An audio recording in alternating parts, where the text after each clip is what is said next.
Então, boa noite, pessoal. Boa noite. Sejam bem-vindos. O pessoal que está escutando também centenas de pessoas que estão escutando pela internet, né, pelo Telegram. Então, boa noite também, sejam bem-vindos. Hoje, dia 26 de maio, é uma noite chuvosa aqui no Alegrete, né? Mas nós estamos aqui. Então vamos dedicar nosso momento aqui às almas do purgatório. Vamos pedir intercessão da Virgem Maria para que nenhuma desgraça aconteça. E que ela interceda junto ao Espírito Santo, né, que nos dê sabedoria e discernimento. Ave Maria, cheia de graça, o Senhor é convosco.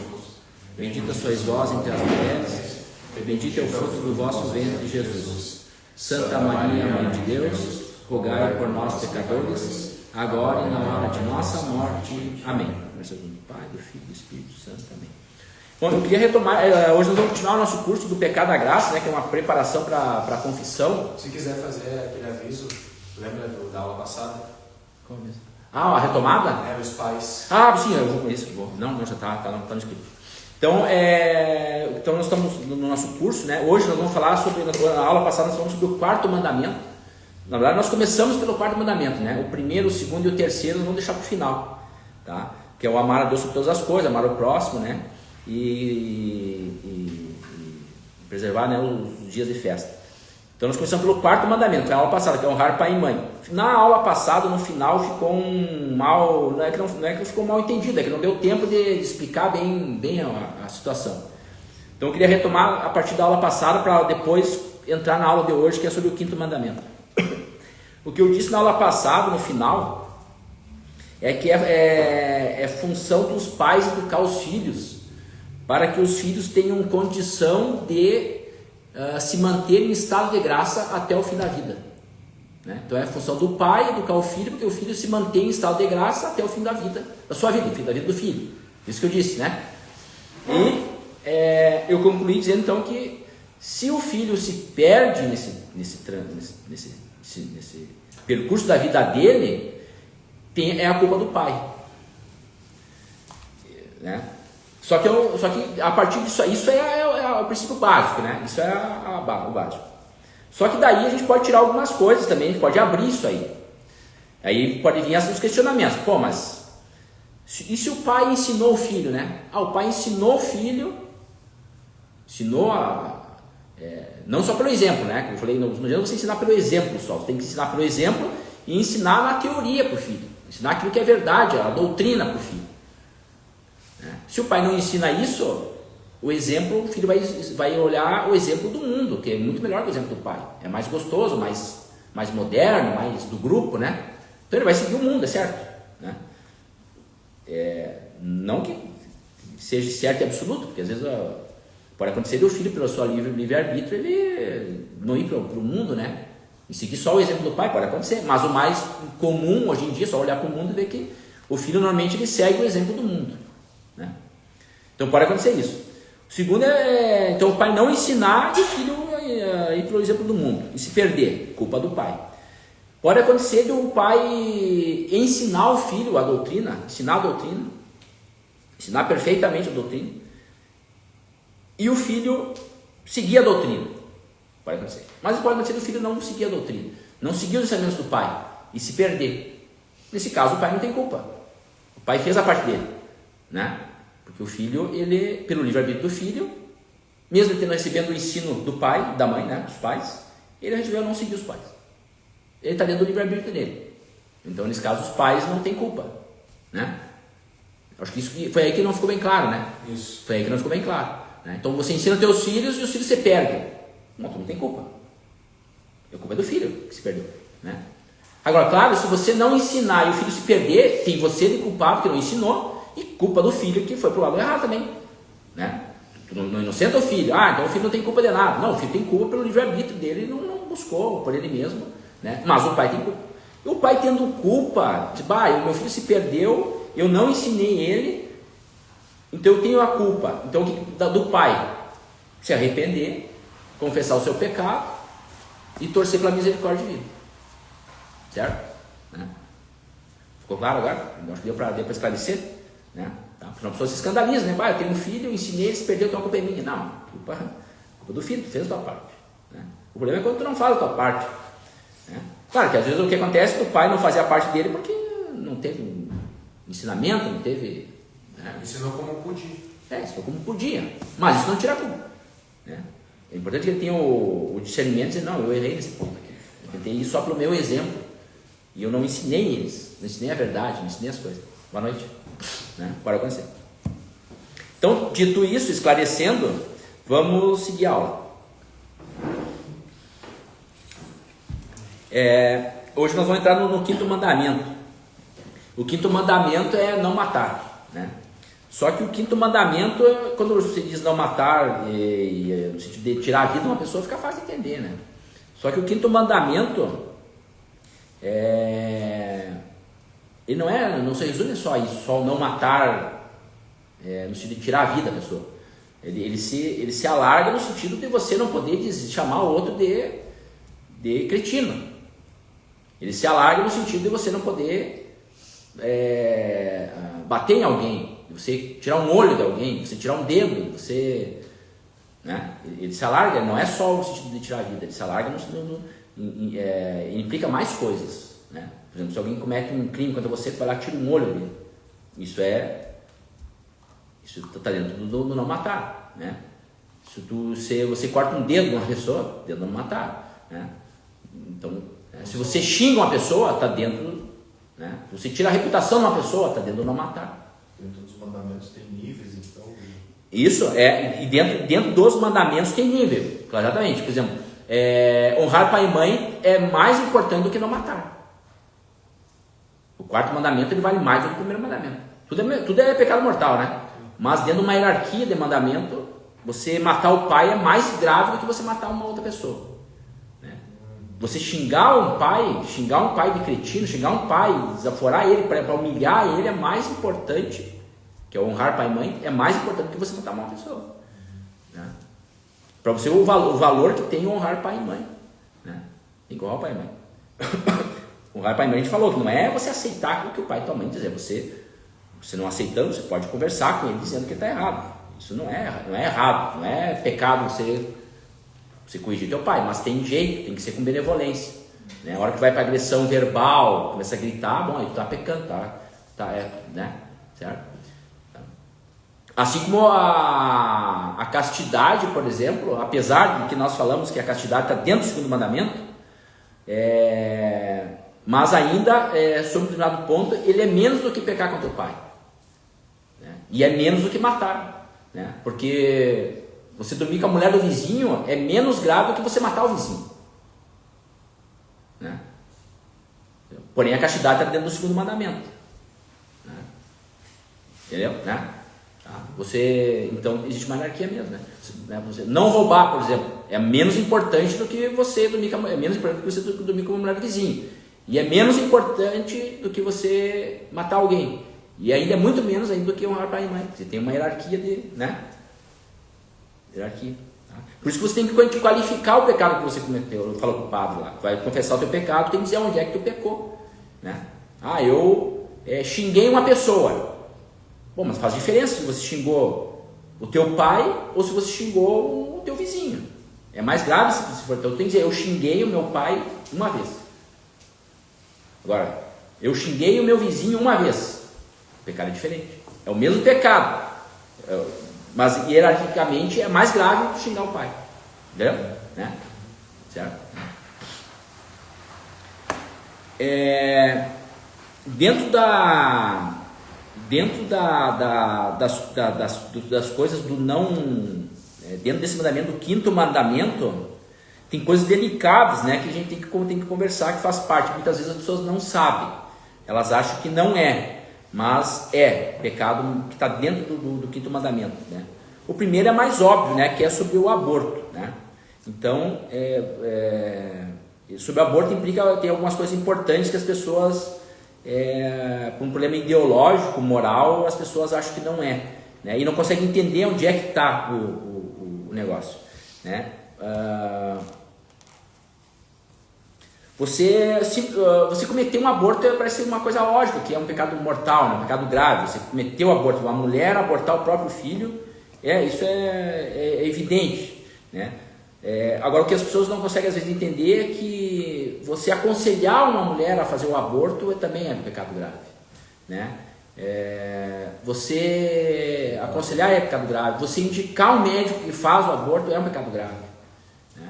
Por exemplo, um médico que eu não cometo aborto, eu não faço aborto, né? Um médico, né, que não faz o aborto, mas ele indica um colega que faz, é pecado grave por parte dele, né? Tipo, eu não faço aborto, mas eu conheço um colega meu que faz, é lá na clínica tal, pode ir lá que ele vai fazer.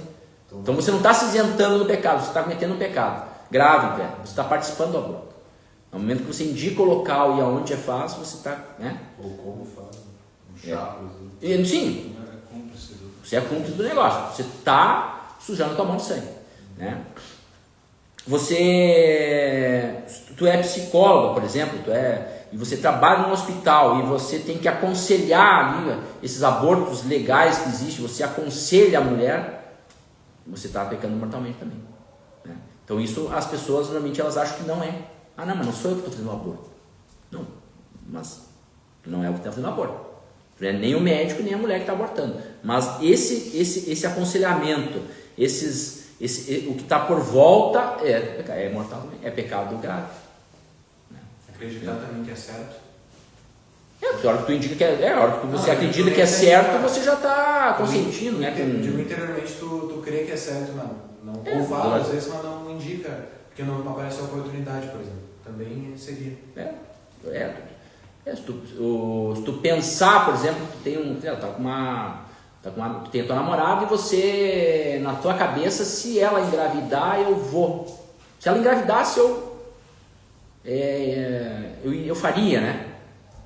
Uma coisa é você, aquilo que nós discutimos hoje na primeira e segunda aula, uma coisa é você pensar, aí uma hora tu se corrige, né? A tua inteligência diz, não, liga o bip, aí tu para de pensar, né? Diz, não, isso aqui eu não posso pensar. Agora, quando tu pensa e você planeja todos os passos, vou pegar ela, vou levar lá na clínica de aborto, vou lá falar com o doutor, ela vai abortar, o nenenzinho, vai aspirar, sei lá, né? Vou pegar um remédio, aí você está pecando em pensamento, né? Em relação ao aborto, existem vários métodos que são abortivos que muitas vezes a sociedade acha que não é, né? Exatamente por um problema ideológico. O primeiro é a pílula do dia seguinte, né? Aquela pílula do dia seguinte, que é a pílula do dia seguinte, ela é assim, o casal, o namorado, né, teve uma relação esporádica, assim, né, do momento. E aí, para a mulher não engravidar, ela usa a pílula do dia seguinte, né? A pílula do dia seguinte, ela tem uma ação em torno de 72 horas. Então, a pílula do dia seguinte diz na bula que se a mulher usar até 72 horas, são 3 dias, pós a relação, ela não vai engravidar, né? E na pílula ali diz, não é um abortivo. O problema é que ela é um abortivo, porque a pílula do dia seguinte, ela funciona, ela é um hormônio, ela funciona inibindo a ovulação, ela inibe a ovulação e ela altera o endométrio. E aí também diz na bula que ela altera a mobilidade do óvulo. Então, se a mulher estiver no dia fértil dela e ela tiver uma relação, a pílula do dia seguinte vai agir na mobilidade do óvulo, que o óvulo tem que sair do ovário e ir lá para a trompa, e ali que dá a fecundação, na trompa. Então essa mobilidade do óvulo é alterada. Segundo, caso ela venha ovular, porque ela também interfere na ovulação. Se ela não ovulou ainda, a pílula ela inibe a ovulação. E ela inibe também a mucosa do útero, evitando a anidação. Só que o problema da pílula do dia seguinte é que ela não é 100% eficaz. Ela não é 100% eficaz. Então,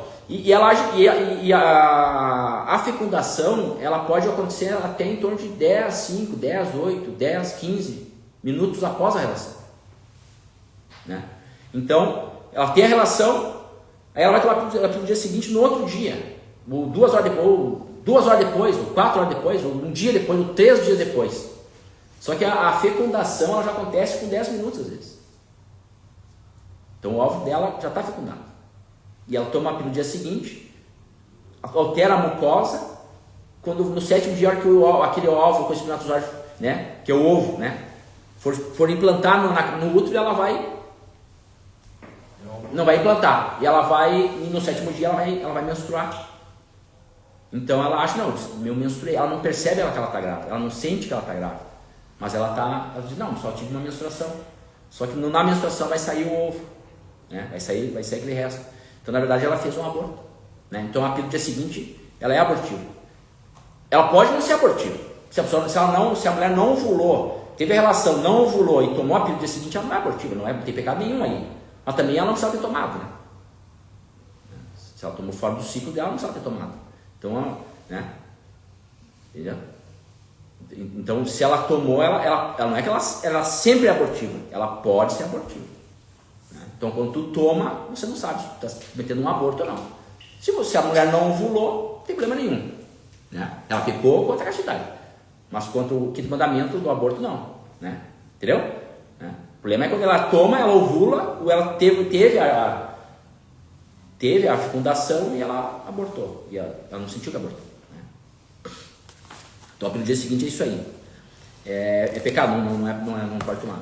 O outro é o anticoncepcional oral. O anticoncepcional oral, chamado de ACO, né? Anticoncepcional oral, ele é igual para o dia seguinte. Só que ele só usa por 21 dias. Aí quando ela para, no 7º dia ela menstrua.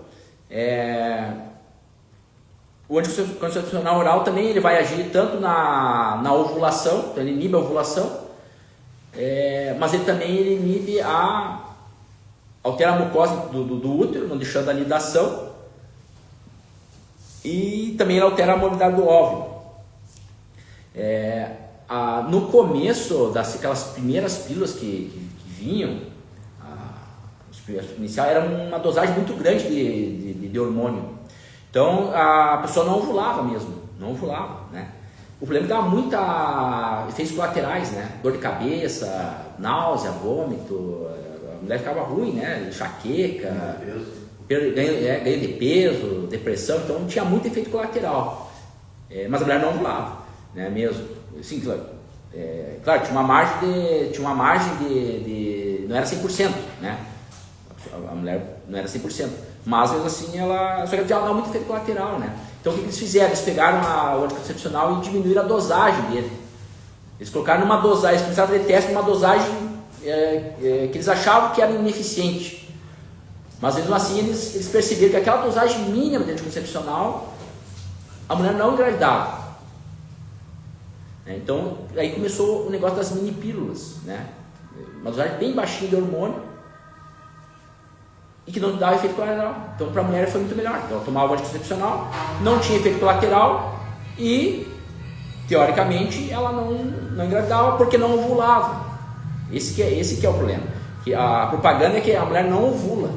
Só que não é só não ovula. Ela não ovula, ela altera o endométrio, né? Não ovula e altera o endométrio. Só que não é sempre que a mulher não ovula. Qualquer anticoncepcional não é 100% garantido, né? Então tem ciclos que ela ovula. Só que a mulher não percebe que está grávida, por quê? Porque quando ela tiver que implantar no endométrio, não vai ter endométrio pronto. E aí ela vai menstruar, né? Entendeu? Porque a gestação é assim, você tem o endométrio se prepara. Quando a mulher ovula, ela vai se tiver fecundação, é só no 7º dia. Então, 7º dia após a fecundação que o óvulo, o espermatozoide, que chama-se ovo, vai implantar no endométrio. Aí, se a mulher estiver preparada, tranquilo, vai implantar, vai ter o neném. Agora, se tiver alguma coisa que alterou o endométrio, no 7º dia, não vai implantar. Se a mulher não tivesse fecundado, no 7º dia ela ia menstruar. Entendeu? Então, como ela alterou o endométrio, no 7º dia ou vai implantar ou ela vai menstruar. Como alterou o endométrio, o óvulo não vai implantar. Então ela vai menstruar. Aí menstruando, sai o óvulo. Isso aí chama-se aborto, né? Então, por isso que o anticoncepcional oral, ele é um abortivo, né? Porque até eu notei que as mini pílulas, eles 50% dos ciclos ocorre ovulação. Em 50% dos ciclos no ano acontece ovulação, né? Se ela não tiver fecundação, ela vai ter menstruação, né? Agora, se ela engravidar, tiver o encontro do óvulo com o espermatozoide, vai acontecer menstruação também. Então ela não vai sentir que está grávida, né? Então, para a mulher, ela acha, não, eu nunca engravidei. Não, na verdade, tu engravidou várias vezes, é que na menstruação saiu o concepto ali, né? Tamanho de meio grão de arroz, né? E os combinados, que é estrogênio e progesterona, então, ele é anovulatório, quer dizer, não ovula em 90% do ciclo, mas em 10% ovula. Entendeu? Então, tu toma um hormônio, um anticoncepcional lá, estrogênio mais progesterona. A mulher não ovula em 10% do ciclo. Mas é 10%. Né? Então, às vezes, num ano, em 2 meses tu engravida. Claro, se ela estiver no ciclo. Né? Se você tomar anticoncepcional e você não ovular mesmo, não tem pecado. Entendeu? Não tem pecado. O problema é que você não sabe quando tu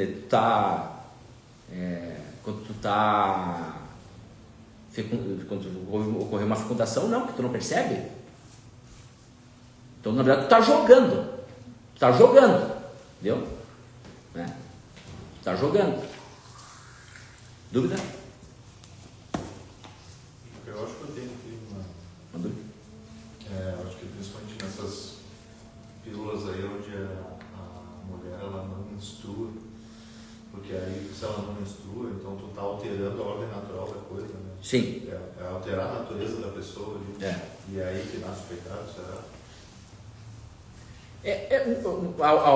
Quando tu altera a ordem, talvez, pode acontecer nesse caso, pode ser, mas o mais importante é o aborto, né? Sim, é que tem, claro, exatamente, existe a quebra da ordem, de qualquer maneira existe a quebra da ordem, né? Tá? E talvez essa quebra da ordem, isso eu não sei dizer, mas eu vou dizer assim, o que eu percebi assim, estudando isso aqui. Nesse caso do anticoncepcional, existe uma quebra da ordem, mas talvez não seja um pecado grave você usar o anticoncepcional. Porque tem gente que usa o anticoncepcional, por exemplo, para tratamento, por exemplo, tem freiras, por exemplo, que usam anticoncepcional porque ela tem problema de pele, tem cistos de ovário, tem os problemas que ela tem que tomar. Vai alterar a ordem natural ali, né? Ela não vai ovular, vai descamar o endométrio, né? Então não seria bem não é uma quebra da ordem aquela onde você destrói a estrutura toda, né? Então, uma mulher que é casada, ela toma anticoncepcional. Se ela tomou e não engravidou, não tem uma quebra de ordem aí, entendeu? O problema é que ela não sabe que ela não tem como controlar isso aí, entendeu? Aqui eu não vou quebrar a ordem, mas aqui agora eu vou quebrar. Então, na verdade, tu não sabe como tu está quebrando a ordem. Mas o certo é que em algum momento vai quebrar a ordem, porque a eficácia não é de 100%. É que quando tu tá tomando a pílula, tu não consegue sentir que tu tá ovulando, né? Não tem que não sabe se tá aplicando. Exatamente. Então, às vezes sim, tem a quebra da ordem só pelo fato de você tomar, né? Até porque tu já está com o propósito de não engravidar, né? Já tem o propósito de não engravidar. Às vezes tu não sabe que tu tá abortando, né? Às vezes a pessoa não sabe, sei lá, não tem informação, tem conhecimento, mas não deixa de ser pecado.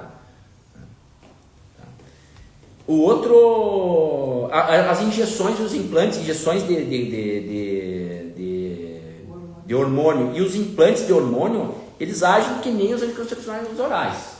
A pessoa não menstrua, só que ela não deixa de ovular. Às vezes ela pode ovular. Ela age igual ao anticoncepcional oral. Ela pode estar ovulando. E ela pode estar tendo uma gravidez sem saber. Então é a mesma coisa. Tá? O anticoncepcional injetável e o implante é a mesma coisa. Tá? É a mesma coisa que o anticoncepcional oral. A mulher pode estar... É anovulatório, mas ela pode ovular, porque não é 100% garantido. Tem nenhum estudo que diz que é 100% garantido que ela não está ovulando. Se ela não ovulasse, não teria problema. O problema é que não é garantido que ela não ovule. E se ela tem chance de ovular, então tem chance de ela engravidar. E nesse intervalo todo aí de vários anos tomando injetável, implante, em algum momento ela pode estar ovulando e ela pode estar engravidando. Né? Aí o outro negócio interessante é o DIU, dispositivo intrauterino. Né? Antigamente os primeiros DIU que tinham eram os DIU de plástico. Era um plástico, né? E o DIU de plástico, ele não impedia a ovulação. Ele causava uma irritação ali no útero, que é o DIU, os homens, não sei se você sabe como é que é o DIU. O DIU, ele vem, é assim, aí tu faz, entra lá no colo do útero, e depois tu tem um dispositivo e ele se abre em forma de T. Né? Daí ele fica ali.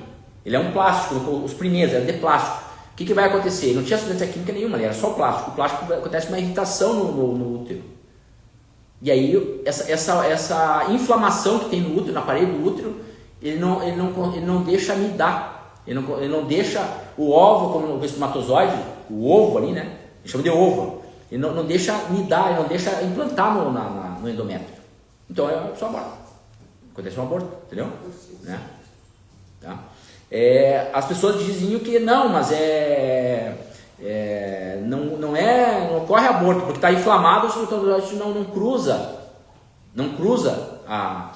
o útero, ele não consegue estar inflamado ali, ele não cruza, ele não vai, porque a fecundação do óvulo com o espermatozoide se dá na trompa.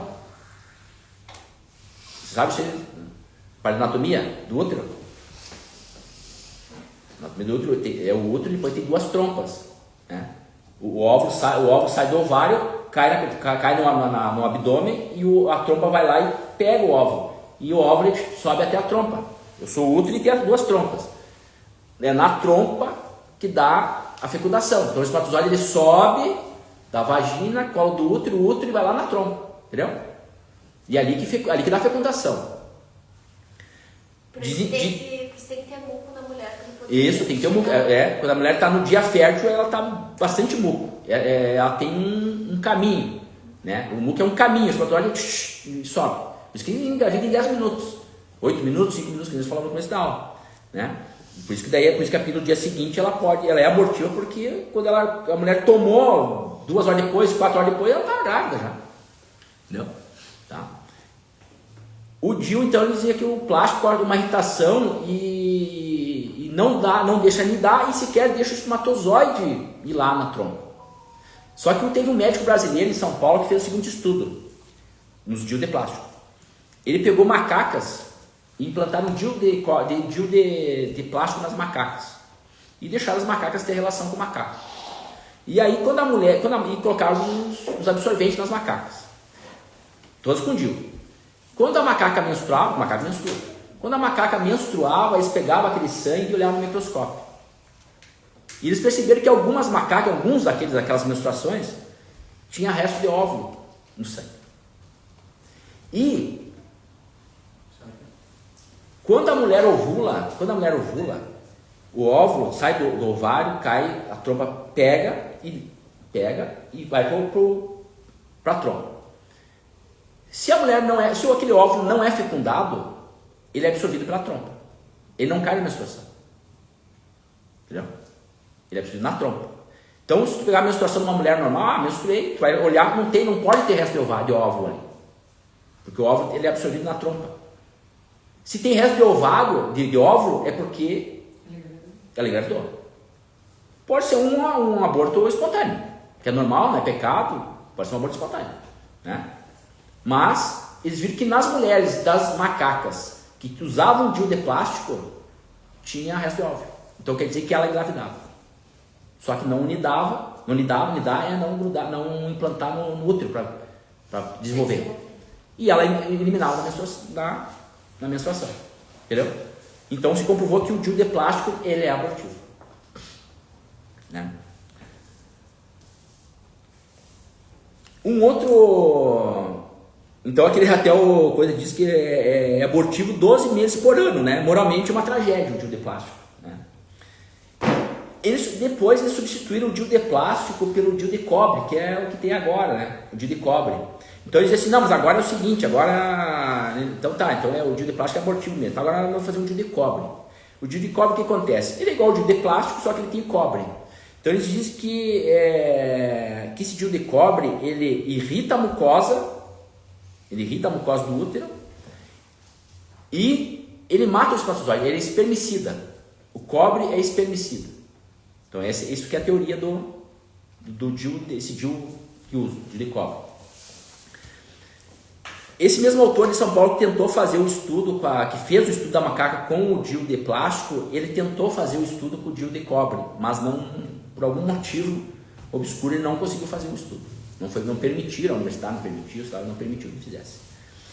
Então não foi feito então não existe nenhum estudo que diga que a eficiência da ação espermicida do DIU de cobre é de 100%. Se fosse de 100%, não teria pecado contra o quinto mandamento. O mandamento falando de aborto. Se não tem a fecundação, não tem aborto. Então não seria pecado usar DIU de cobre nesse sentido. Se fosse comprovado que é 100%. O problema é que não tem nenhum estudo que demonstre que é 100%. Então, se não tem nenhum estudo que demonstre que é 100%, teria que existe a possibilidade. E se existe a possibilidade, então você não pode usar. Entendeu?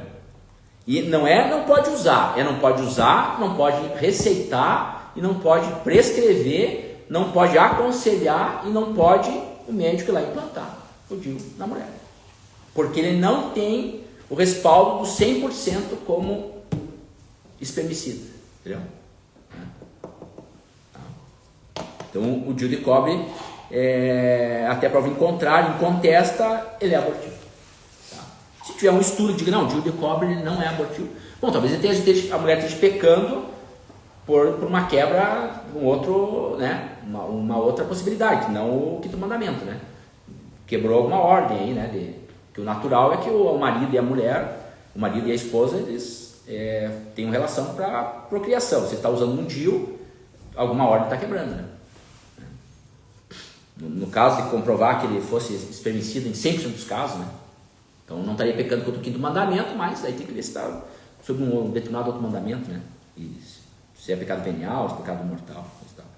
Mas de qualquer maneira, o DIU, pílula do dia seguinte, anticoncepcional oral, implante de hormônio, injeção de hormônio e o DIU, qualquer um dos DIU, eles são abortivos. Então a mulher não é ilícito a mulher usar. O único método reconhecido é o Billings, né? Isso, mas nem sempre. Nem sempre. Justificativa plausível. Exatamente. O Billings nós vamos falar lá da parte do sexto mandamento, que é a parte o mandamento da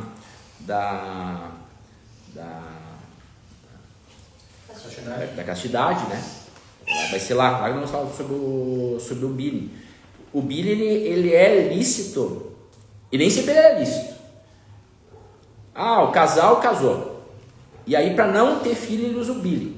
É ilícito.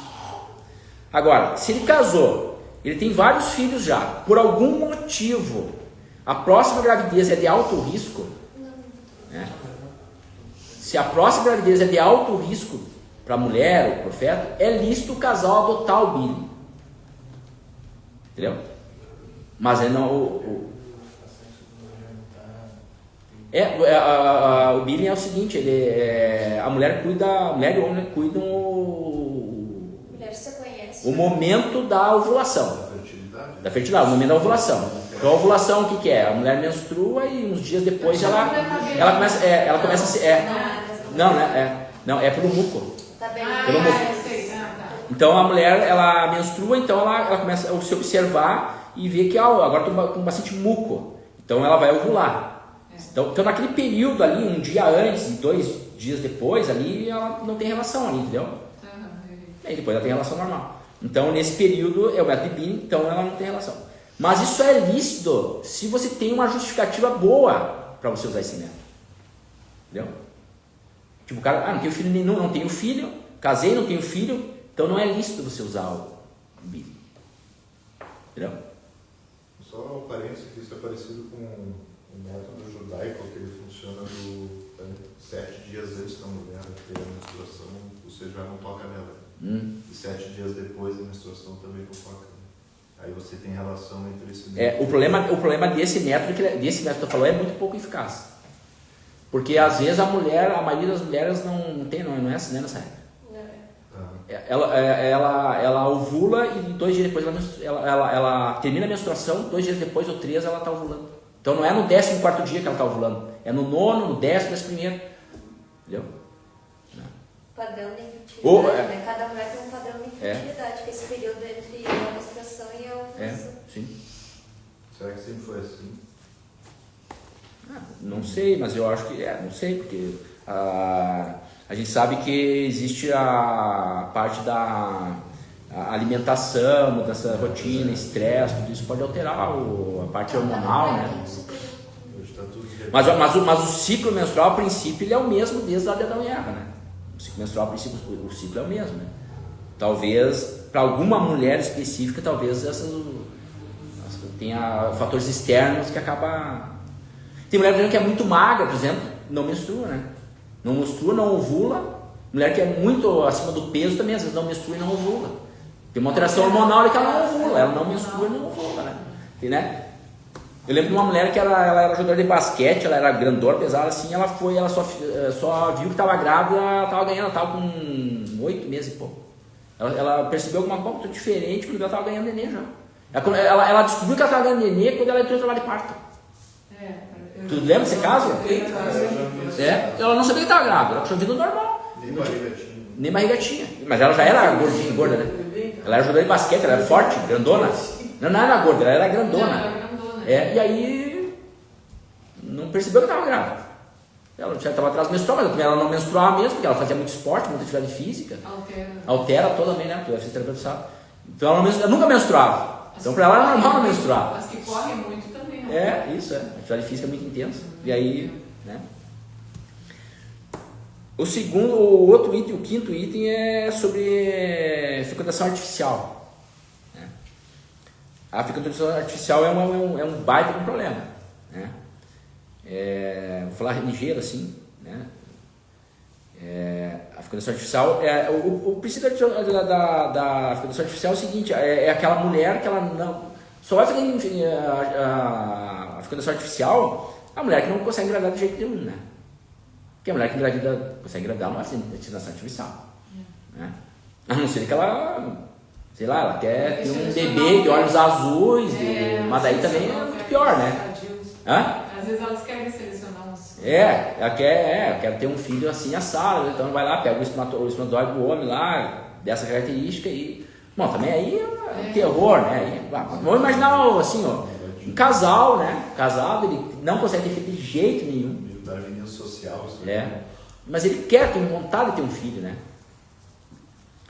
E aí ele opta por um método alternativo que não um método natural. Então a inseminação acontece assim, a mulher toma um remédio, um hormônio, para ovular. Aí ao invés dela ovular um óvulo, que é o normal, ela ovula 10 óvulos. Aí o médico vai lá, coleta aqueles óvulos, né? Separa o melhor dos óvulos, né? E o médico escolhe lá 4 ou 5 óvulos daqueles 20 que ele colheu, daqueles 10 que ele colheu, ele coleta ali, esses 3 ou 4 aqui são os melhores, 4, 5. Seleciona aqueles 4, 5, coloca numa placa de PET, que é uma plaquinha de vidro assim, com uma substância ali, e joga esse espermatozoide ali, certo? Aí aqueles 4, 5 ou 10 óvulos que tem ali, né? E aí, normalmente se faz assim, são 10 óvulos, 15 óvulos. E aí, todos aqueles ovos ali, a maioria, acaba fecundando, né? Então, você tem ali, fecundado ali, 10, vamos imaginar assim, fazer um exercício. Tem 10 ovos fecundados por 10 espermatozoides, certo? Então, tu tem 10 ovos agora. 10 ovos, certo? Tem 10 ovos fecundados. Vamos partir do princípio, para o nosso raciocínio, vamos partir do princípio que a alma se dá na fecundação. Então, a hora que um óvulo encontra o espermatozoide fecunda um óvulo, porque senão não teria sentido a gente falar, né? Então, a gente acredita que a alma, Deus infunde a alma na pessoa quando ocorre a fecundação. Então, o óvulo encontrou o espermatozoide, fecundou, Deus impõe a alma. Então, ali já tem uma criancinha. Tem uma pessoa, né? Tem um indivíduo. Então, o que acontece? Então, ele teve 10 ali fecundações, o médico separa ali daqueles óvulos, né? E separa lá 4, que são aqueles 4 que ele vai implantar no útero da mulher, certo? Aqueles outros 6, 10 ou 15, sei lá quantos ele fecundou, né? Aqueles outros, vamos falar no exercício de 10, aqueles outros 10 ali, já que ele fecundou 15, então ele separou 4, e aqueles outros 12 ali, né? 11, ele vai congelar, certo? Ou pior, ele vai jogar fora. Ou ele joga fora uns e congela outros. Aqueles que ele jogou fora é um problema. Aquele que ele jogou fora podia ser um engenheiro, podia ser um médico, podia ser um professor, podia estar aqui, podia ser o filho, podia ser um pai, podia ser um santo, mas foi por lixo. E ele congelou outros 10. Então ele jogou um fora, aí mais que estava ruim, congelou 10. E 4 ele separou para uma pessoa. Pode acontecer desses 10 que ele congelou, vá para o estudo de células-tronco. Então aqueles 10 que ele congelou, ele espera um pouquinho antes de congelar, ou ele não congela, ele pega aqueles 10, um daqueles lá, e deixa ele se multiplicar. Daquela uma célula que é o ovo, vira 2, vira 4, vira 16, vira 32. Quando chega lá mais ou menos umas 20 por aí, não vamos chamar de embrião ainda, tá? Só para termos de exercício. Aquele amontoado de célula ali, aquelas 20 células, é bom para estudar células-tronco. São células-tronco, são células potenciais, são células que se transformam em qualquer coisa. Em osso, em cérebro, em rim, em qualquer coisa. Elas são células-tronco. E aí eles pegam aquelas células-tronco, que eles falam, aquelas 20 células que estão ali juntas, ele pega e separa uma para cá, outra para lá, outra para lá, para lá. E aqui, nessa célula aqui ele põe uma certa substância para transformar em célula óssea. Aquela outra célula ele transforma em células sanguíneas. Aquela outra célula ele transforma em célula da medula. E outra célula se transforma em célula do pulmão. Então o que está acontecendo aí? Ele pegou aquelas células e esquartejou. Na verdade é bem isso que aconteceu. Ele pegou aquele ser e esquartejou. Ele separou, certo? Então tu vê o problema que é isso aí, para estudo de células-tronco. Então quando a gente diz, estudo de células-tronco, que beleza, que evolução da sociedade. O que está acontecendo é isso aqui. A custa do engenheiro, do potencial engenheiro, potencial cristão, potencial filho daquela pessoa. Então células-tronco, então isso aí é uma indústria das células-tronco, uma indústria assassina, né? Um homicídio atrás do outro, então é um homicídio em massa. Deve matar mais que guerra. Mais que guerra. Se vai somar um só. Mais que guerra. Então, assim, é um assassino em massa. Mais que guerra. Né? É muito sinistro, porque se a alma vem logo no começo, sim. Então tem almas congeladas aí. Sim, existe bilhões de pessoas congeladas. Né? Por exemplo, nos Estados Unidos tem uma coisa interessante que eles congelam e o que dizem, a propaganda que tem é que quando você congela um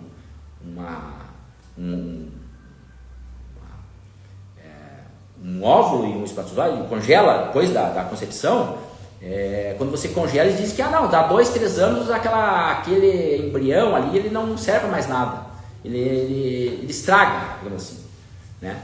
Mas tem estudos mas a parte científica é que quando você pega essas células e você congela a menos 200 graus, a cinética química fica zero.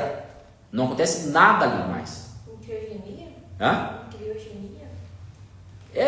Tu congela em nitrogênio, né, a menos 200 graus. Então a cinética química não acontece reação nenhuma. Então se você congelar a 200 graus, congelar por um mês, ou por 10 anos, por 20 anos, por 1000 anos, fica do mesmo jeito. Aquele embrião que foi implantado, que foi pego, descongelado e foi implantado na mulher, e um embrião que foi congelado há 10 anos, ele era tão bom quanto aquele de 1 ano, ou daquele de 30 dias, ou aquele implantado que não foi congelado. Ou implantado em qualquer mulher. Né? Isso, mas o que eu quero dizer para vocês assim, é que a congelação ela não estraga o embrião. Claro, tem um problema que é quando você começa a congelar e quando você começa a descongelar, tem um problema, pode dar zebra ali, né? Mas o embrião congelado, ele é bom em qualquer... Não tem embrião congelado em 1000 anos, né? Tem embrião congelado de agora, uns 30 anos tem, né? E acontece nos Estados Unidos, às vezes, de ter gêmeos que estão terminando a faculdade agora e gêmeos que estão nascendo.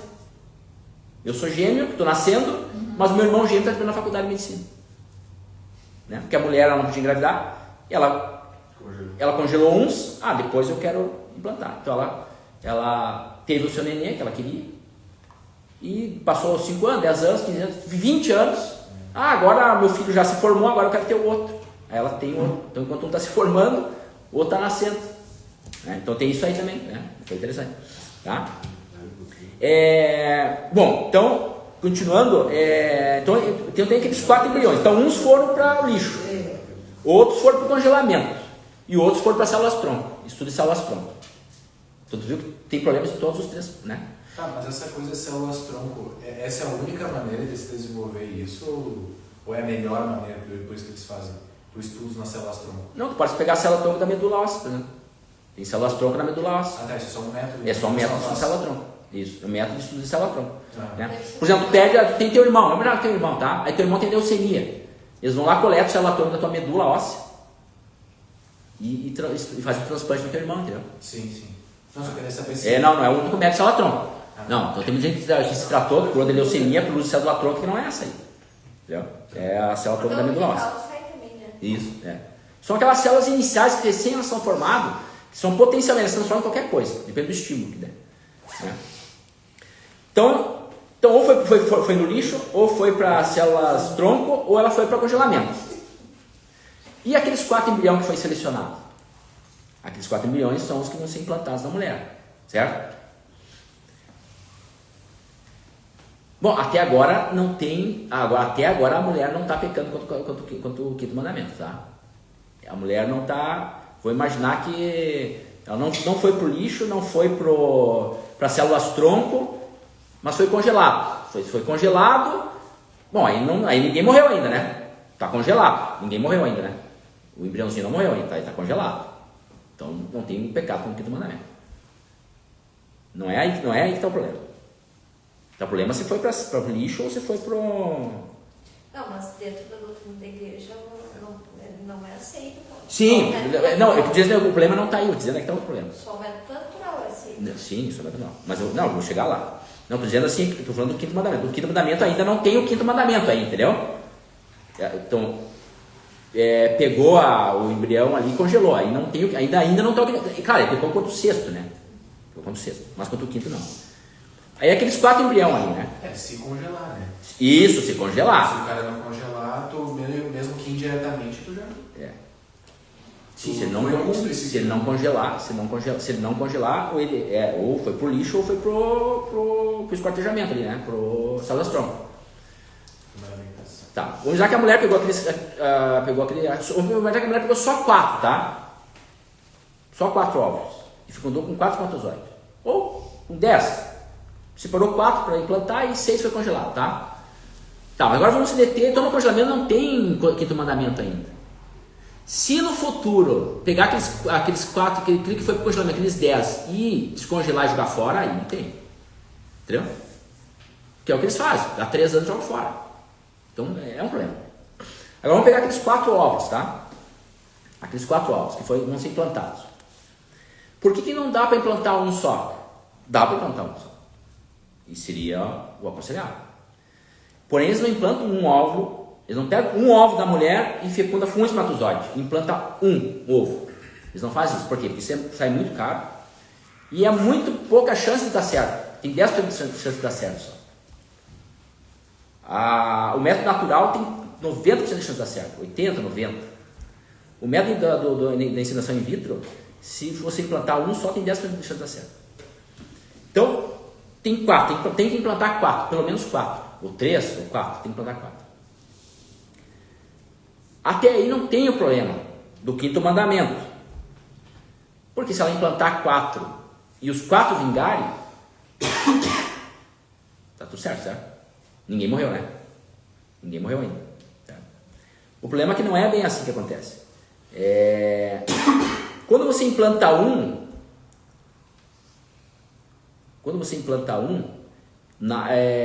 a mulher tem 10% de chance de engravidar. Tem 90% de não engravidar. Se ela não engravidar, aquele um morre. Certo? Se ela engravidar, ótimo. Então um não dá, é muito pouca chance. E se ela não engravidar, ela vai ter que voltar no médico e fazer novo implante. E se ela não engravidar, porque se ela 10% de chance, ela tem que voltar de novo. Então eles não fazem assim, porque é muito caro e a mulher não aguenta fazer tanta inseminação, tanto procedimento para, né, tem que ir lá coletar o óvulo, né? Tem que tem a inseminação, é caro isso aí. Então, eles não fazem, eles fazem com 4. Aí onde é que está o problema agora? Aqui começa o problema. Quando você implanta tem 10% de chance de dar certo. Aquele óvulo tem 10% de dar certo. E a chance da mulher engravidar é 10%.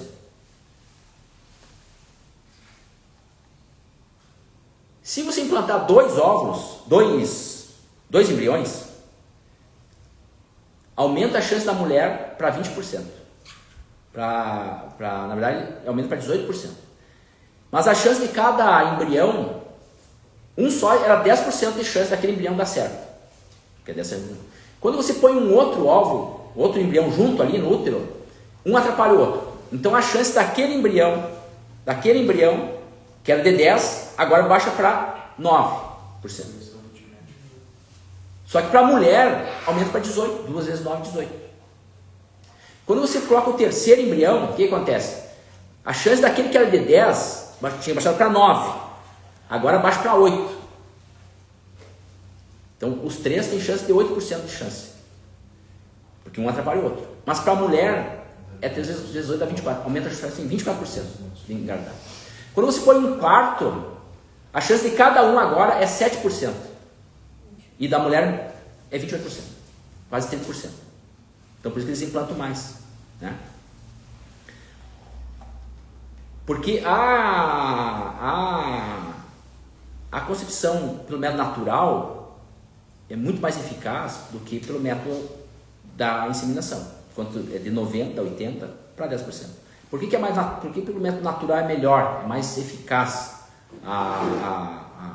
Porque, primeiro, um óvulo, a mulher ovula um óvulo e tem 1 bilhão de espermatozoides correndo para chegar naquele óvulo e ganha o mais forte.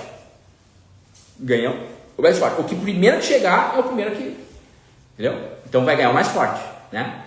Quando ele fecunda lá, a mulher ali no ovário, na trompa, já acontece uma reação hormonal que vai preparar a mulher vai preparar o útero da mulher para implantar. Né? Então 7 dias depois da fecundação, desce o ovo e implanta facilmente. Então tu vê que o natural é melhor. Na fecundação artificial, a fecundação não é pelo melhor. Não que não vai dar um nenê bom, inteligente, bonito, forte. Não é isso.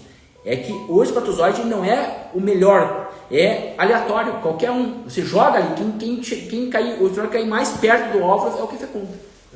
Então isso já altera um pouco. Eu vi uma coisa recentemente sobre isso, aí, o senhor é médico, pode falar com mais propriedade, que não é o espermatozoide que chega primeiro, mas seria o óvulo que escolhe o espermatozoide. Pode ter chegado 10 já, mas vai ser o óvulo que vai escolher algum deles. Eu acho que não. É o espermatozoide que chegar primeiro. Porque como até pode ter, de repente, alguma parte, porque isso aí isso de uma célula, alguma substância entrar dentro de uma célula, ou por que a substância escolhe tal célula, né? Chama-se quimiotaxia, pela parte química. Pode ter alguma ligação, de repente, química, que o espermatozoide vai mais rápido porque tem uma atração química melhor para aquele espermatozoide, não para o que está ali atrás, entendeu? Pode acontecer isso aí, né? Daí, cara, a pessoa diz, então é o óvulo que escolhe. Não, né? De repente, do seu ponto de vista químico, deve ter alguma. Pode ser que tenha, isso eu não sei dizer para ti. Mas tentando explicar, entendeu? Sim. Não é que o óvulo escolhe, eu quero tu. Não, é que de repente, quimicamente, tem uma atração melhor, entendeu?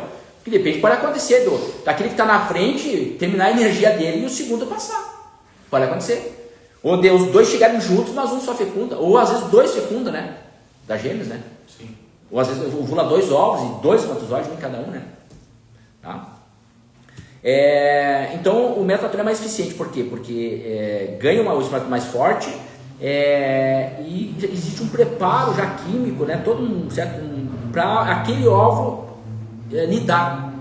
Enquanto que na placa, na artificial, a fecundação se dá não pelo espermatozoide mais forte, mas pelo aquele que cai mais perto do óvulo, né? Cuidado numa placa, né? E a implantação na mulher ocorre o seguinte: ela entra no ciclo dela, né? Então ela começa o médico fica esperando 7 dias da ovulação, 7 dias para poder implantar. Porque quando a mulher ovula, o útero se prepara para receber um neném, né? O óvulo fecundado. Toda mulher é assim. Então o médico usa hormônio, a mulher ovula. Quando a mulher ovula, o ovário, o útero já se prepara. Só que a mulher não engravidou naturalmente. Então o útero imagina assim, não engravidou. Então eu vou descamar, vou menstruar.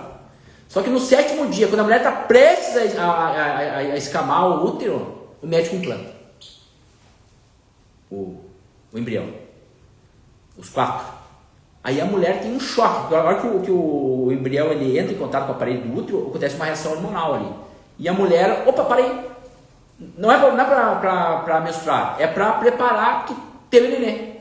Então, mas só que dando uma maneira natural, não tem ela perdeu 7 dias na verdade, né? Porque na natural, ela começa a preparar o útero na ovulação, na concepção que dá lá na trompa, né? Então ela já começa a preparar o útero, daí quando der 7 dias, aquele embrião ele desce e nida.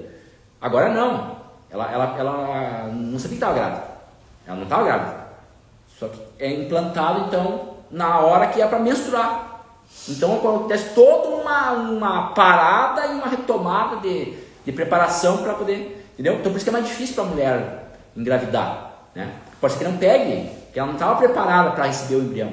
O médico põe o embrião lá e sai da menstruação. Por isso que não dá certo às vezes, entendeu? Porque a mulher não estava preparada, ela estava preparada para menstruar, não para... Não pode colocar bem na hora que está preparada? Eu acho que não, acho que tem o tempo certo.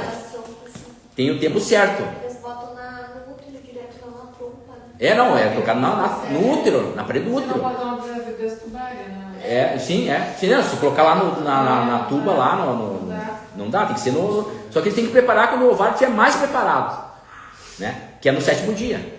Só que para a mulher, ela tá no 7º dia, ela não implantou. Então ela estava se preparando para menstruar, porque ela não estava sabendo que estava... Porque até dar o 7º dia, tendo o embrião na trompa, a mulher está sabendo que ela vai fazer o endométrio ficar bem desenvolvido para receber o embrião que está ali na trompa, esperando. Entendeu? Então tem uma diferença, né? Só que o melhor método, a melhor hora é no 7º dia ali, né? Então por isso que na inseminação artificial é mais... Bom, o erro está onde nesse negócio todo? O erro está no você favorecer a mulher, porque se ela ganhar todos, né, até justifica, mas se ela não ganhar todos, ganhar 1 ou 2, o erro está em a mulher e o médico, a mulher, ela escolher sacrificar aqueles outros embriões pela parte financeira e moral, entendeu? Quer dizer, eu quero engravidar para eu não gastar, ao invés de eu usar um embrião só, um óvulo e um espermatozoide, eu vou usar 4, vou guardar todos aqueles outros, vou congelar, né?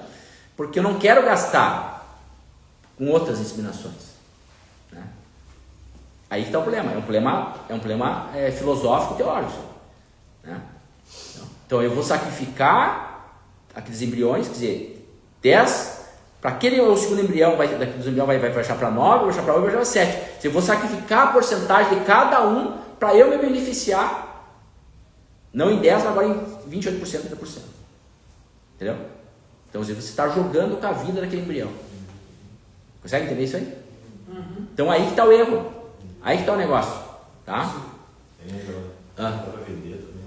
Pode, tem gente que sim, vende embrião. Vende embrião. Dá para vender também. Quanto? Nossa, isso é tráfico.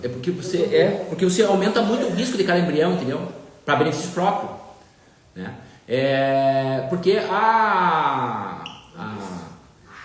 a regra geral aqui do 5º mandamento é o seguinte: você não pode se beneficiar usando a vida de outra pessoa, pondo em risco a vida. Pode pôr em risco, no certo, depois vamos falar, mas tu não pode se beneficiar matando uma outra pessoa.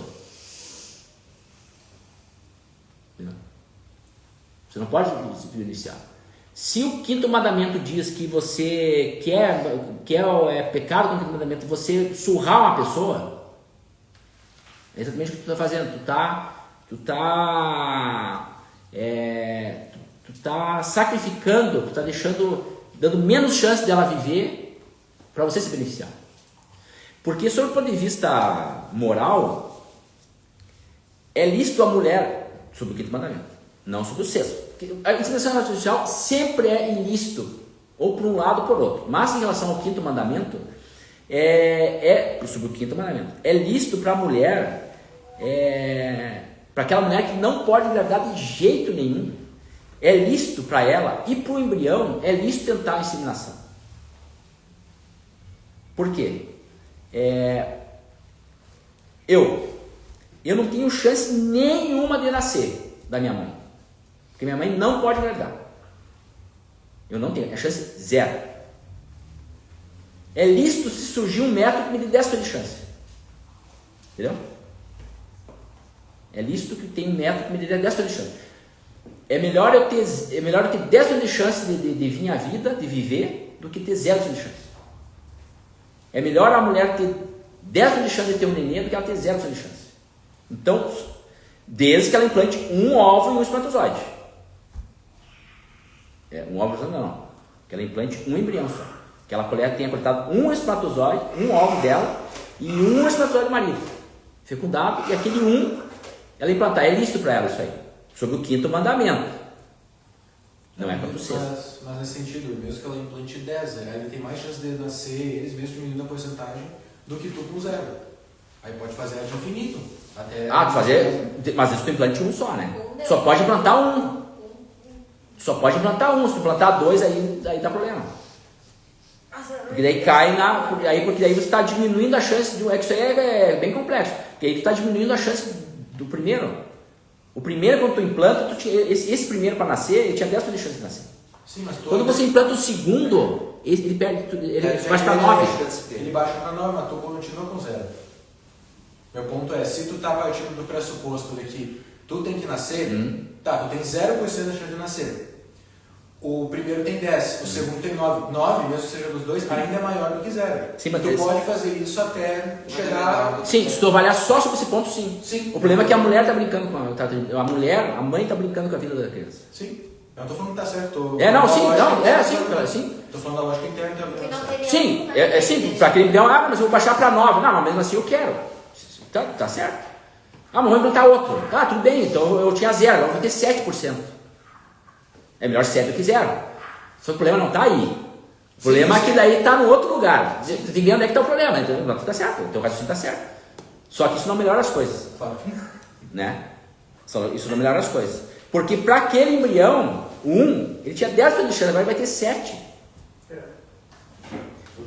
Para favorecer quem? Na verdade, para favorecer quem? Para favorecer a mãe. Isso é a verdade. Posso dar uma questão? Claro.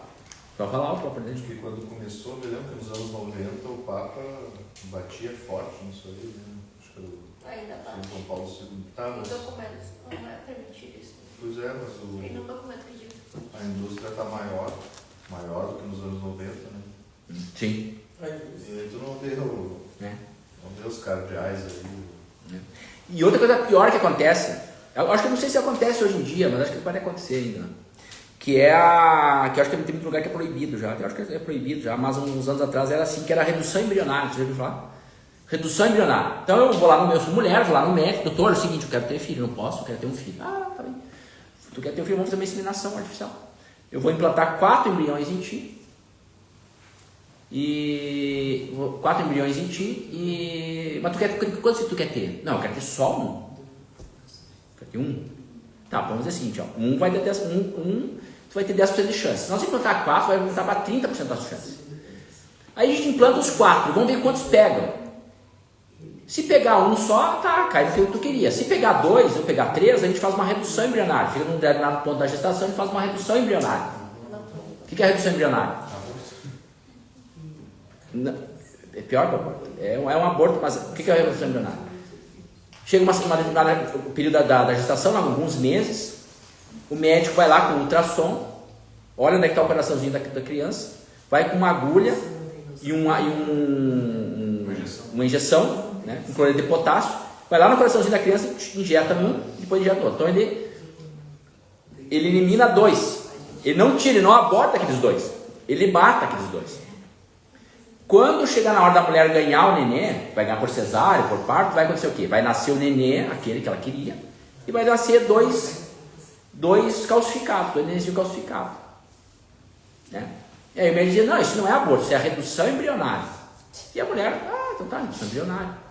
Né? Então, na hora do parto, nascia o nenê que ela queria, vivo ali, bonito, e dois embriõezinhos tipo de gesso, assim, né? Calcificados. Depois ia fora. Né? Então era a redução embrionária. Pior, né? Coisa terrível isso aí, né? Desvivendo, é diferente. 8h15 já. 8h15 já? Eu queria falar, eu tinha parte do aborto indireto. Tá, então vamos mais um pouquinho. Já que você está. Outra coisa é o aborto indireto. Isso que é interessante, aborto indireto. Todo aborto é ilegítimo, é ilegal, é ilegítimo. Todo aborto é ilegítimo. Mas tem um aborto legal, ilegítimo. Aborto por estupro, não pode fazer. Tá? A gente tem que ser contra aborto por estupro. Então qualquer aborto é lícito, não pode. Outra coisa que não é lícito. E por ignorância. Eu só não sabia. Não deixa de ser pegado. O dia que ela tiver consciência, ela vai ter que confessar, entendeu? Hoje em dia eu acho, sinceramente, cara, eu acho difícil isso aí, né? A pessoa não tem nenhuma noção que não pode, que é uma vida que tem. Né? Acho difícil isso aí, né? Ela não sabia que está grávida. Você está grávida? Ela não sabia que estava grávida. Não, eu não sei que estou grávida. Uma mulher, eu não sei que estou grávida. E aí, de repente, ela toma um chá lá de qualquer coisa e aborta. Bom, ela não teve aquela coisa que a gente chamou lá no primeiro, né? Que é o livre discernimento, livre consciência, livre advertência, né? Ela nem ficou sabendo. Ela não ficou sabendo. Ela não queria cometer o aborto. Foi um acaso. Ela tomou um chá que ela não sabia, um chá que ela era acostumada a tomar. E ela teve um aborto. Né? Então tem que ter o querer também. O problema é que a livre advertência, às vezes não é aquilo assim que tem que saber toda a teoria essa aqui para ver, então eu não posso cometer aborto. Não, alguma coisinha que você mas está errado, já é o livre, né? Interromper a gravidez nas tantas também não é pecado. Interromper a gravidez. Porque ela não vai para frente, né? E daí vai entrar nesse caso do aborto indireto, que a gente vai dizer que o aborto indireto ele é legítimo. Eu vou explicar para vocês o que é o aborto indireto. Agora, então, aborto no estupro ele não é lícito. Abortar porque foi por estupro, não é lícito. Outra coisa é quando a mulher está grávida. Isso é uma coisa que é muito distorcida. A mulher está grávida e ela tem um problema. Na hora do parto, por exemplo, deu um problema na hora do parto com a mulher. E aí tem que escolher entre a mulher e o nenê. Tem que escolher sempre pelo nenê. Se a mulher tivesse que assinar um termo, eu estou grávida, vou entrar para vou fazer uma cesárea, vou entrar em trabalho de parto, ela tem que assinar um termo. E ela vai dizer para o médico, qual é a tua vontade? O médico vai perguntar, qual é a tua vontade? Se der um problema, eu salvo você ou salvo o nenê? Não, bebê. Se espera que a mulher escolha pelo filho dela. Eu acho que sim. Não. Antigamente sim, antigamente eu acho que sim. Hoje em dia eu não sei. Hoje em dia, né? Então, em caso de risco de vida, é ilícito. Se a mãe está em risco de vida, ela não pode escolher o aborto para se salvar. Ela não. Tu não pode escolher o aborto para se salvar. Tu não pode se salvar colocando a vida de uma outra pessoa. Né? Aqui não vou entrar na lógica, dá para a gente ver sobre a lógica aqui, mas eu vou passar para já adiantar da hora. O aborto indireto, então, vamos para o aborto indireto. O aborto indireto é o seguinte, a mulher tem um problema que ela tem que solucionar, porque é a vida dela, ela quer curar a vida, ela quer salvar a vida dela, e ela tem que fazer um tratamento, uma quimioterapia, por exemplo. Olha, a mulher tem uma leucemia grave ali, e ela está grávida, ela sabe que ela está grávida, todo mundo sabe que ela está grávida, ela tem que fazer uma quimioterapia, porque senão ela vai morrer. é lícito ela fazer quimioterapia. Quer dizer, se tu fizer quimioterapia, tu vai se salvar. Ou tu tem grande chance de se salvar. Mas tu tem uma chance de perder teu neném. Sob o ponto de vista da doutrina, é lícito a mulher querer a quimioterapia. É melhor que a mulher não queira. Mas não é pecado mortal ela querer a quimioterapia. Talvez seja melhor, moralmente, para a mulher, ela querer preservar o filho dela. Dizer, não, eu não vou fazer minha quimioterapia porque eu quero que meu filho nasça. Mas não é ilícito, não é pecado se ela quiser a fisioterapia e tiver um aborto. Entendeu? Está na doutrina isso. Tá. Porque é direito da mulher. Ela não quer cometer o aborto, mas ela quer salvar a vida dela. Eu quero me tratar. É meu direito eu me tratar. Entendeu? Acontece. Então é teu direito de fazer um tratamento. Você não quer cometer o aborto. E às vezes faz aquilo e não quer o bebê. Exato. Às vezes pode acontecer, né? E outra é a parte do útero. Tu tem um tumor, tu tá grávida, você tem um tumor no teu útero. Então diagnosticou um tumor no teu útero. Você tem que tirar o tratamento, é você tirar o tumor do teu útero. Porque senão vai dar uma metástase, o tumor vai evoluir, você pode ter um sangramento, e você pode morrer. O tratamento é tirar o útero. E tirar rápido o útero, tirar logo o útero. Mas tu tá grávida. Eu não estou dizendo que a mulher tenha que escolher isso. Mas não é ilícito a mulher optar por tirar o útero. Porque o tratamento, o objetivo não é abortar. O objetivo é tratar a mulher que ela tem o direito de ser tratada. A mulher, ela tem o direito, eu tenho um tumor no meu útero, eu queria tirar. Infelizmente, eu estou grávida. Então, é lícito que a mulher escolha tirar o útero. Entendeu? Mas não está errado, e até é mais meritório a mulher querer continuar a gestação. Grávida. Mas não é ilícito. Ela não quer abortar, ela quer tratar, ela quer fazer o tratamento dela. Entendeu? Tem uma santa italiana que morreu assim, né? Giana. Quem? Uma santa italiana. Uma beata. É beata? Eu não sei. Eu olho assim, né? Ela perdeu. Então aqui, ó, a moral, coloca assim a moral em relação a isso, ó. Se realmente houver uma probabilidade provada da mulher sobreviver tanto com químio ou retirada do útero, a mãe pode ou não fazer. Então é lícito a mãe escolher por fazer, tá? O objetivo do tratamento nesse caso é curar a mãe, não fazer um aborto. Só que tem que ter essa chance real de cura e de melhora da mãe. Se é assim, não, tem 1% de chance de sobreviver fazendo a quimioterapia. Aí não faz sentido. Tem 2%, 5%.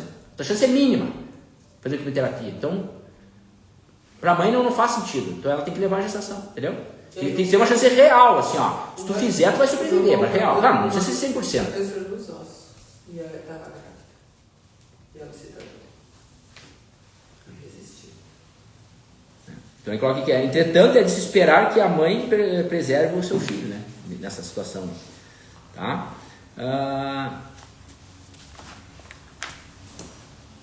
A outra, agora tinha outras coisas que dá pra gente falar na próxima aula, que daí até que é a parte que daí entra naquela parte lá da Hiroshima, entra a parte, por exemplo, tu tá num... Pra terminar com a guerra. Vamos jogar a bomba de Hiroshima lá em Nagasaki, que daí vai ter uma alteração psicológica e daí lá nós vamos estar 100 mil. Com essa alteração psicológica que tem, né, as pessoas vão parar com a guerra e vamos prevenir 1 milhão de mortes. Tu não pode matar aqueles inocentes lá para prevenir 1 milhão de mortes. Você não pode matar uma pessoa, eu vou te matar porque eu te matando, eu vou evitar uma guerra. Eu não posso te matar. Isso é utilitarismo. É proibido, é ilícito você matar uma pessoa para preservar 100 mil, ou 1 milhão que seja. Você não pode matar aquela pessoa. Esse é o princípio, você não pode matar uma pessoa. Agora, tem outros detalhes. Se você tiver, por exemplo, tem um avião que tem um terrorista, o avião está com 240 pessoas, esse avião ele vai estar dizendo que ele vai jogar contra um prédio que tem lá 3 mil funcionários, 10 mil pessoas dentro daquele prédio. E você tem a possibilidade de jogar um raio laser no avião e derrubar aquele avião. Mas tu não faz. Tu faz. Não, entendi. Mata o terrorista. Porque o objetivo teu não é matar aquelas 10 mil pessoas de Hiroshima lá. O objetivo teu é derrubar o avião que tem o terrorista que vai jogar, que vai derrubar, vai matar 10 mil pessoas. Parece igual, né? Mas se tu for pensar, não é a mesma coisa. É que se tu não derrubar o avião, vai matar aquelas Exatamente, pessoas. é. Aquelas 230 pessoas que estão dentro do avião ali, é o bebê no útero. Na mulher que ia fazer quimioterapia. Entendeu? É a mesma regra.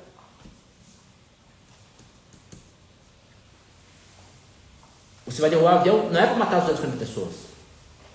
Você vai derrubar o avião para não matar 100 mil pessoas, 10 mil pessoas no prédio. Tem comentários ali? Por exemplo, totalmente diferente da situação, um policial. Sim. Ele matou um bandido lá, mas no caso foi obrigação dele, né? Fazer uma... Sim, é a mesma coisa. É. Agora, tu matar um bandido, eu já vou te matar para prevenir que você mate mais 10 pessoas. Tu não pode matar. É a mesma coisa você matar o nenê para preservar a vida da mãe, no caso que a mãe estava viva já. Se for um flagrante, ele está vendo que a pessoa vai matar um terceiro. Agora, o bandido vai matar a pessoa, ele vai atirar, aí... Até para se proteger mesmo, para saber que está vendo. Parece que é a mesma coisa, mas se for para pensar, que agora não vai dar tempo dele, já estamos no final da aula, depois eu vou retomar na próxima aula. Parece que é a mesma coisa, mas não é. É um aborto indireto. Uma coisa é o aborto, outra coisa é o aborto indireto. É o mesmo princípio, entendeu? Tu tá no submarino. O submarino tomou um torpedo na traseira do submarino. Aí a única chance do submarino é o capitão mandar fechar a escotilha do meio. Ele fechando a escotilha do meio vai evitar que entre água no todo o submarino e todo mundo morra. Mas da escotilha para trás tem 100 pessoas. Da escotilha para frente tem 100 pessoas. O que o capitão faz? Vai mandar fechar a escotilha. Porque é melhor morrer 100 do que morrer 200. É o aborto indireto. Entendeu? Agora, eu mandar fechar a escotilha e sabendo que todo mundo vai morrer, não faz sentido. Né? Agora, eu sei que se eu fechar a escotilha, eu vou preservar os que estão para frente do submarino. Entendeu? É a mesma coisa, é o mesmo princípio do aborto indireto. Né? Eu vou retomar na próxima aula para ficar mais claro. Certo? Então por hoje era isso, pessoal. Até a próxima. Só para lembrar, você está gravando ainda? Tu já está gravando ainda? Não, peraí que eu vou fechar agora. Não fecha, não quero dar um recado. Na próxima segunda-feira, então convocando todo mundo que for assistir, na próxima segunda-feira, às 19 horas, segunda-feira vai ser dia 2 de junho. Na próxima segunda-feira vai ter o nosso rosário, não é o terço, é o nosso rosário na igreja, com todo mundo que faz parte do centro de estudo e outras comunidades que nós vamos convidar também. Vai ser com a presença do Santíssimo e vai ser o rosário inteirinho, então na próxima segunda-feira às 19 horas. Então não vai ter aula aqui no centro de estudo, vai ser todo mundo na igreja ali, para nós rezar o rosário. Não vai ter. Não vai ter nada disso. Então tá.